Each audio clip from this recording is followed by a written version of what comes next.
جو انہیں اذیت دے گا من اذاہا فقط اذانی، اور کہیں من اذاہم تمام اہل بیت، من اذاہم فقط اذانی، معبود جو انہیں اذیت دے گا وہ مجھے۔ ایک ہوتا ہے اذیت دینا، ایک ہوتا ہے ٹکڑے ٹکڑے کر دینا۔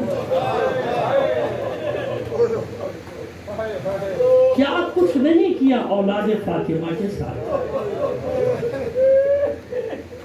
کہاں کہاں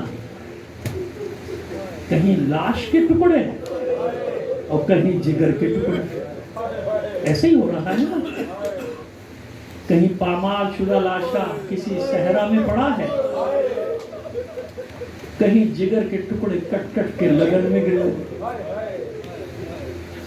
بھائی لگن لکھا ہے روایتوں میں کیا کروں، لیکن میرا دل نہیں مانتا یہ لگن میں گرے ہوں گے۔ انصاف سے بتاؤ، جب حسین زلجنہ سے نیچے آ رہے تھے، دکھیاری ماں آئی تھی کہ نہیں آئی تھی؟ ماں فاطمہ زہرا آئی تھی کہ نہیں آئی تھی؟ آئی تھی نا۔ تو پھر مجھے بتاؤ یہ روایت کے بارے میں کیا کروں جس میں ہے کہ جب حسین کا سر قلم ہو رہا تھا، سر کہیں اور نہیں ماں زہرا کی آغوش، ماں بیٹھا اپنے بچے کے پاس، تو میں کیسے مان لوں کہ حسن کے جگر کے ٹکڑے کٹ کے گر رہے ہیں اور مان آئی ہے؟ ارے لگن تو ظاہر ہے، یہ ظاہر ہے، باطن میں تو ماں اپنا دامن پھیلائے بیٹھے، اپنے دامن میں اپنے بچے کے جگر کے ٹکڑے جمع کرتی ہے۔ معبود صرف حسین کا مقدمہ نہیں لاؤں گی، اپنے حسن کے جگر کے ٹکڑے بھی لاؤں گی۔ کیا کیا دنیا نے حسن کے ساتھ؟ جناب مریم کی مثال میں نے کیوں دی؟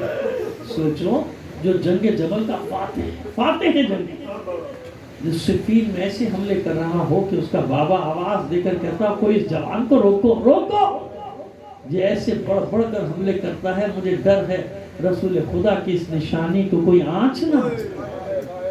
بتاؤ وہ حسن کیسے 40 ہجری کے بعد زندگی گزار رہا تھا، جب لوگ تانے دیتے تھے جنگ سے جی چرانے حسن کو، کہ جنگ سے جی چرانے کا۔ یہ کتنا بڑا امتحان تھا حسن کا، سمجھ گئے؟ اس لیے امتحانات کا ذکر کرو کہ جس کو جتنا بڑا منصب دیتا ہے نا پروردگار، اس کا امتحان بھی اتنا ہی ہوگا۔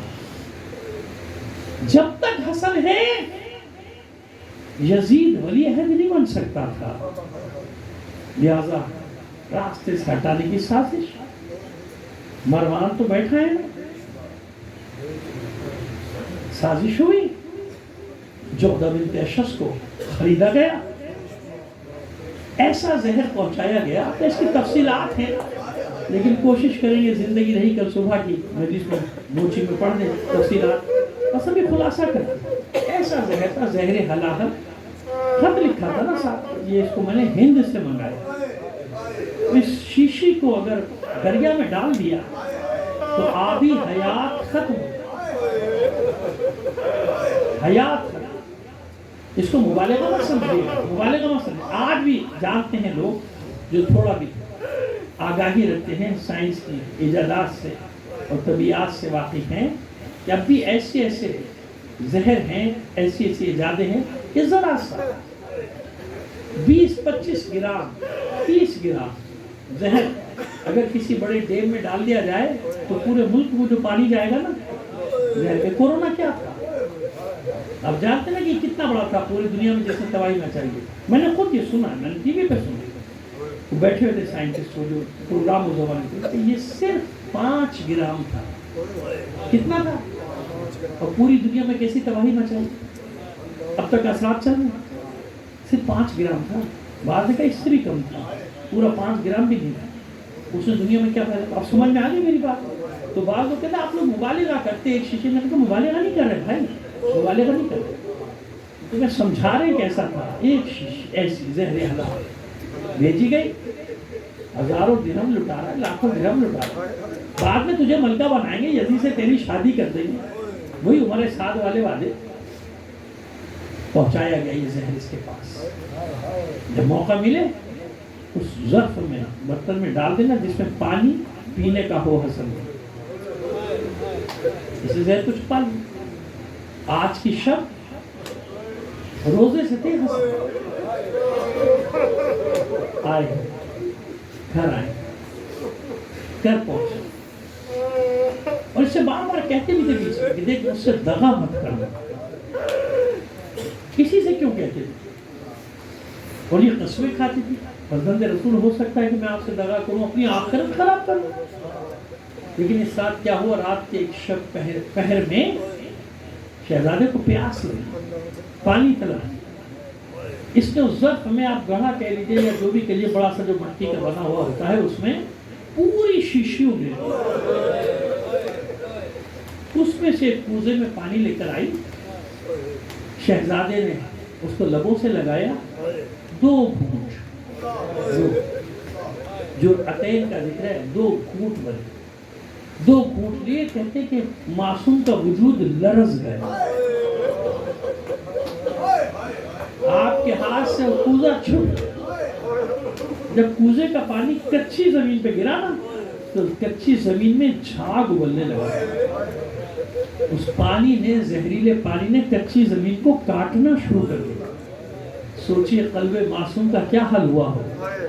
معصوم نے دونوں ہاتھوں سے اپنا جگر تھام لیا کہ ملونہ میں نے کہا تھا نا مجھ سے دغا نہ کرنا, یہ تو نے کیا کیا, لیکن یاد رکھ جس لالچ میں تو نے یہ کیا ہے تجھے کچھ نہیں ملا, نہ دنیا میں نہ آخرت. ہچکی آئی پہلی خون کی قید. حسن کے گھر سے فریاد بلند ہوئی, ہاشمیوں کے دروازے کھلنا شروع ہوئے. اب مجھے نہیں معلوم پہلے حسین آئی یا پہلے زینب. سب پہنچ گئے, بہن بھائی بھانجے بھتیجے سب پہنچ گئے حسن کے پاس. جاتے ہی حسین نے اپنی آغوش میں دیا. زینب فریاد کرے کہ ظالم نے میرے بھائی پہ وار کیا ہے. یہ کیا ہوا؟ بابا اور ماں کے بعد آج یہ اتنا بڑا صدمہ. اور حسین کہتے ہیں بہن جاؤ پہلے لگن لے کر آؤ. زینب لگن لے کر آئی اور حسین اب جو حسن کو قید شروع ہوئی تو جگر کٹ کٹ کے گیا. کٹ کٹ کے مختصر کیا میں نے. جنازہ تیار ہو گیا. آپ جانتے نا جس گھر میں بیٹیاں ہوں بہنیں ہوں اتنی آسانی سے جنازہ چلا جائے گا؟ جا سکتا ہے نہیں. جب بھائی جنازہ اٹھانے کی کوشش کرتے تھے بہنیں گر جاتی تھی, بیٹیاں بیویاں گر جاتی تھی جنازے. نہ لے جاؤ. اور بھائی بھی رکھ دیتے تھے, بھائی واپس رکھ دیتے, جی بھر کے رخصت ہو. لیکن یاد رکھیں یہ کیفیت اس وقت تک ہوتی ہے جب تک جنازہ گھر سے نہ جائے. خواہش کیا ہوتی ہے کہ جنازہ نہ جائے, لیکن جب جنازہ گھر سے چلا جائے نا پھر یہ خواہش نہیں ہوتی کہ جنازہ واپس آ جائے. یہی یہ خواہش نہیں. لیکن یہاں کیا ہوا کہ جنازہ گیا, بڑی مشکل سے رفتار ہو گیا. تھوڑی دیر کے بعد گلی میں شور اٹھا. جب شور اٹھا تو زینب پریشان, کلیجہ حلق کو آنے لگا کہ اماں فضہ دیکھ کیسا شور ہے, ابھی تو میرے بھائی جنازہ لے کر گئے بھائی حسن کا. فضہ نے دروازہ کھولا, کچھ دیر دیکھا, پھر فریاد بلند کی, واہ مصیبت, واہ حسن. تڑپ کر کہا زینب نے خیر ہو میرے بھائیوں, کیا ہوا؟ کہ آقا زادی بھائی کا جنازہ تو واپس آ رہا ہے, بھائی کا جنازہ تو واپس آ رہا ہے. پٹی بہنیں اتنی دیر میں حسین, عباس, محمد حنفیہ, علی کے دوسرے سب بیٹے بھائی کا جنازہ لے کر داخل ہوئے. کاندھوں پر ہے ابھی جنازہ, ابھی زینب نے دیکھا نہیں جنازے کی حالت کیا. چلا کر فریاد کرتی ہے زینب, بھیا یہ بھائی کا جنازہ واپس کیوں نہیں آئے؟ بھائیوں نے جنازے کو نیچے رکھا, پھر دیکھا زینب نے کہ کتنے تیر جنازے میں. رو رہے ہیں حسین اور کہتے ہیں بہن باقی باتیں بعد میں, پہلے بھائی کے جنازے سے تیر تو نکالو. پریشان ہے بہن, روتی جاتی ہے بہنیں, تیر جنازے سے نکالتی جاتی ہیں.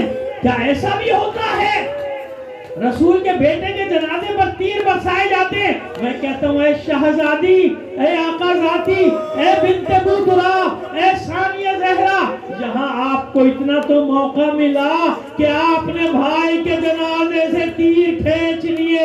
کل کربلا میں کیا ہوگا جب حسین 1951 زخم کھا کے ذوالجناح سے زمین پر تشریف لائیں گے. ماں بہن تلے زینبیہ پر ایک ٹیلے پر کھڑے ہو کے آوازیں دیتی ہوگی، ارے کوئی تو آگے بڑھو، رسول خدا کا بیٹا ذبح کیا جاتا ہے. بہن کی آنکھوں کے سامنے بھائی کا سر نوک سینہ پہ بلند کر دیا گیا. اس عالم میں ذوالجناح خبر لے کر آیا تھا کہ بے شمار تیر اس کے جسم میں پیوست تھے. زین ڈھلکی ہوئی خیمے پہ آ کے صدا دیتا تھا، کبھی سر زمین پہ مارتا تھا، کبھی آسمان کی طرف نگاہ کر کے فریاد کرتا تھا جیسے کہہ رہا ہو، اے پالنے والے یہ کیسے مسلمان ہیں. کبھی ایک بھائی کا جگر زہر سے چھلنی کرتے ہیں، کبھی دوسرے بھائی کا جگر تیروں. اللہ لعنت اللہ.